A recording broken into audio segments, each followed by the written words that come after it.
Quiero ser bombero, pero no sé lo que tengo que hacer. Para ser bombero profesional en España, en la mayoría de los casos tienes que aprobar una oposición. En la mayoría de los casos, También existe la posibilidad de trabajar en una empresa privada, en una refinería, en una central nuclear, ser una brigada forestal, un bombero militar, y todavía hay parques de bomberos privados. Vale, yo quiero ser bombero, pero dentro de la administración pública. Por lo tanto, quiero ser funcionario. ¿Dónde me apunto? ¿Cuándo son los exámenes? ¿Tengo que hacer algo especial? Espera. Si sigues viendo este vídeo, te vas a quedar sin dudas, porque vas a tener claro estos 3 puntos. Tipos de oposiciones a bombero que hay en España y cuál te puede venir bien a ti. ¿Qué requisitos te piden para opositar a bombero? ¿Cómo es el proceso completo de una oposición? Es decir, qué fases debes de pasar hasta conseguir el casco.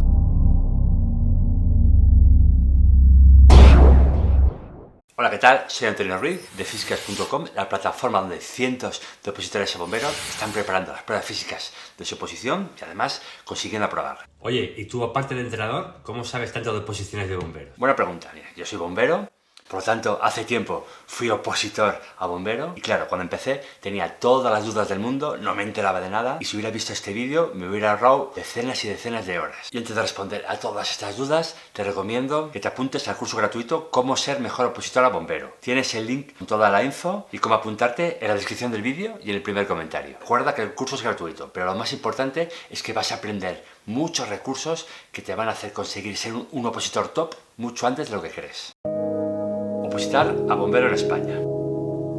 Vale, cuéntame, ¿qué tipos de oposiciones hay en España y cuáles pueden venirme bien? Este vídeo va de bomberos urbanos en España y las competencias de los bomberos urbanos las tienen las entidades locales. Y dentro de las entidades locales el servicio lo dan los SEPEIs. ¿SEPEIs? Sí, Servicio de Prevención, de Extinción de Incendios y de Salvamento. Y dentro de las entidades locales puede estar en los ayuntamientos de las grandes capitales. Por otro lado están las diputaciones que deben dar servicio a todas las localidades que tengan menos de 20.000 habitantes o consorcios, que son uniones de varios ayuntamientos. También dan servicio a las comunidades uniprovinciales, como por ejemplo la Comunidad de Madrid o Cantabria o Asturias, y hay una comunidad con varias provincias que tiene un servicio, que es el servicio más potente que hay en España, más grande, que es la Generalitat de Cataluña. Vaya lío. Espera, que todavía quedan muchas más cosas. Cada servicio hay una oposición diferente. ¿Cómo es eso? Cada ayuntamiento, cada consorcio, cada diputación tiene unas pruebas teóricas, pide una serie de conocimientos, muchas veces similar, en otros casos diferente, unas pruebas físicas diferentes, algunas tienen psicotécnicos, otras no, unas tienen prueba de altura, de claustrofobia, otras no. Entonces, ¿cuál empiezo a preparar? En el canal general de Físicas hice un vídeo con más detalle en el que hablaba de toda esta problemática. Haz clic aquí para verle. En él hablaba que hay varios tipos de opositores, los que se especializan en una oposición concreta, que suele ser de servicios grandes, como Ayuntamiento de Comunidad de Madrid, Generalitat o Ayuntamiento de Barcelona, los que opositan en su localidad y por las zonas cercanas y los que van opositando por toda España. Ok, luego veo el vídeo. Tengo una duda. ¿Qué es eso de concurso-oposición? En España hay 2 tipos de procesos selectivos. La oposición libre es en la que el resultado final solo depende de las pruebas que se hacen en la propia oposición. Teórico, pruebas físicas, prácticas, la que sea. Y el concurso oposición, que es la suma de la oposición libre, igual que la anterior, más el concurso. El concurso es la suma de todos los méritos que se piden. Y el resultado final es la suma de las dos, de la oposición libre, de todo el proceso selectivo y del concurso. ¿Y cuáles son esos méritos? Como te puedes ya imaginar, en cada servicio piden una serie de méritos diferentes. En el que yo trabajo, por ejemplo, la oposición libre son 10 puntos y el concurso 3 puntos. El concurso solo puntúa el haber trabajado como bombero profesional en España. Cuanto más meses hayas trabajado hasta un tope, más puntos da, con máximo de 3. Es decir, que una persona, un opositor que no tiene ningún mérito, que nunca ha trabajado de bombero, en la Diputación de Valladolid, como máximo puede acceder a 10 puntos. Un opositor que ha trabajado como bombero una serie de meses y años tiene 3 puntos más y puede llegar hasta 13. En otras oposiciones también puntúa, por ejemplo, tener una carrera o tener una serie de cursos. Por lo que los concursos de oposición, cuanto más puntos tengas de méritos, más opciones tienes de conseguir el casco. ¿Y concurso solo? A veces se hace concurso solo, pero suelen ser o bien para consolidar plazas, para conseguir plazas de interinos o bien para crear una bolsa de interinos. Ok, ¿qué requisitos tengo que cumplir para presentarme a una oposición? Bien, como norma, estos 4. La edad, que casi siempre es la mayoría de edad, 18 años, a partir de 18 años, hasta la edad de jubilación forzosa, que son 65. Oye, los bomberos se jubilan antes, ¿no? Joder, no has empezado ni a estudiar ni a entrenar y estás pensando en jubilarte. Sí, los bomberos se jubilan a los 60 años, pero puedes prorrogarlo hasta los 65. El segundo es tener la nacionalidad española, el tercero es pagar las tasas del examen y el cuarto es no estar separado de ninguna de las administraciones públicas por expediente disciplinario ni inhabilitado para el ejercicio de la función pública por sentencia judicial. ¿Esto último te crees que me lo sé o lo he dicho de memoria? Lo has dicho de memorieta fijo. Correcto. Ojo, cuando empieces a opositar, prepárate para aprenderte cientos y cientos de frases como esta.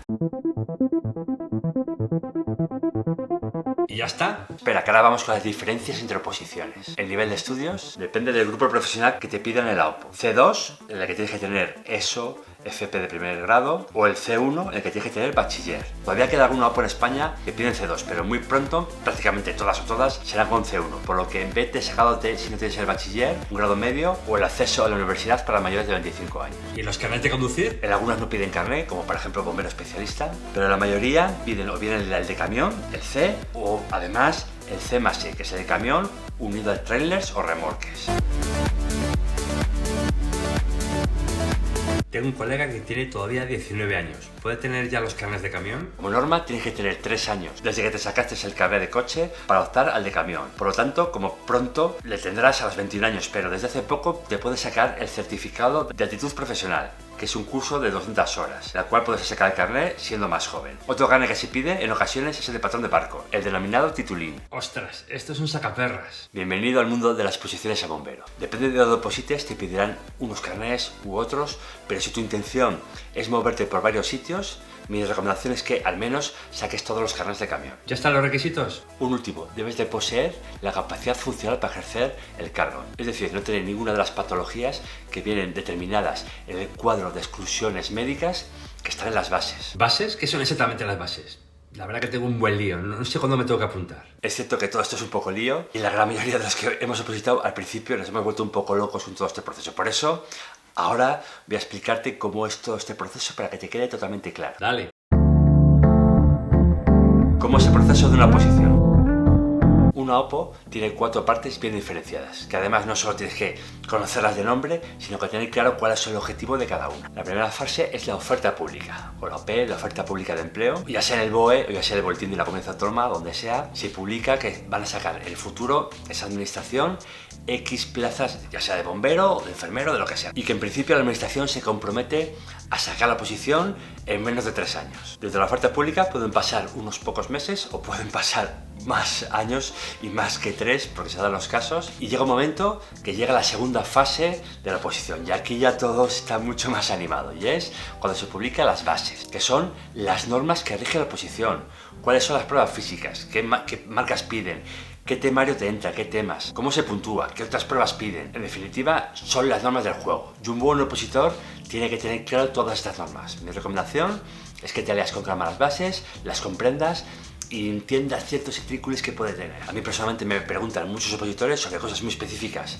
de su posición, de la posición de donde sea, que yo evidentemente no tengo por qué haberme leído las bases. Como yo, jeje. ¿Me puedo apuntar ya? No, se ha publicado las bases, pero todavía no te puedes apuntar. Puede pasar una semana, puede pasar nada, se puede publicar incluso a la vez la segunda o tercera fase, pueden pasar meses. La tercera fase es la convocatoria y justo en ese momento normalmente tienes 20 días hábiles para presentar la instancia. Cuando eres un opositor novel, piensas que tienes que ir justo al ayuntamiento, a la diputación en el que te vas a apuntar para registrarte, y no. Cualquier registro de cualquier parte de España vale para apuntarte a una posición, para rellenar la instancia y presentarla. Y una cosa muy importante, todos los requisitos que te piden en las bases, por ejemplo, un carnet de conducir determinado, tienes que tener en tu posesión antes de que acaben estos 20 días hábiles del periodo de instancia. ¿Y empieza la OPO? No, después de estos 20 días falta por publicar el listado de admitidos provisionales, un plazo para subsanar errores y un listado definitivo de admitidos. Un consejo que te doy es que una vez que estén publicadas las bases, tienes que tener muy localizado la página donde la administración publica todos los documentos del proceso. Fíjate como en esta OPO que acaba de finalizar, que es la de Consorcio de Toledo, están listados todos los documentos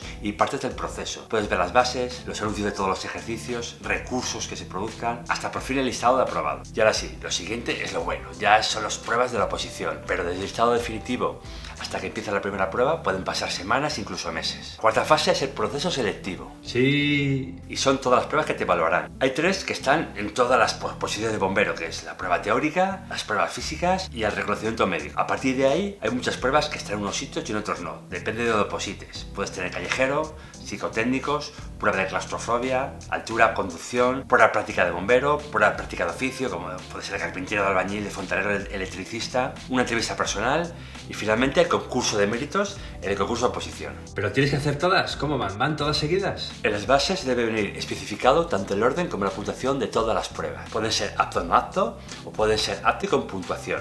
Si suspendes alguna de las pruebas, para casa. Puedes aprobar todo, pero quédate sin plazas. Si por ejemplo hay 16 plazas y quedas el 20, pues para casa. Ojo, en muchos casos, especialmente si es concurso de oposición, suele haber interinos. Si no tienes plaza, quedarás en una bolsa de empleo y tienes posibilidades, cuanto más arriba estés, de que te llamen. Trabajarás como interino y tendrás que, en principio, consolidar tu plaza en el futuro. Si estás en plaza, en la mayoría de los casos serás un bombero en formación. Tendrás que pasar una serie de prácticas en la academia, que es la última parte de todo este proceso selectivo, y si por fin apruebas en la academia, cosa que es lo habitual, hay muy pocos casos de gente que se ha quedado fuera, aunque les existen, y en ese momento ya firmarás como bombero funcionario de carrera. ¡Qué bien! Voy a empezar a ponerme. Pues lo mejor que puedes hacer es apuntarte al curso gratuito de cómo ser mejor opositor a bombero. Tienes el enlace para hacerlo y para ver qué consiste aquí.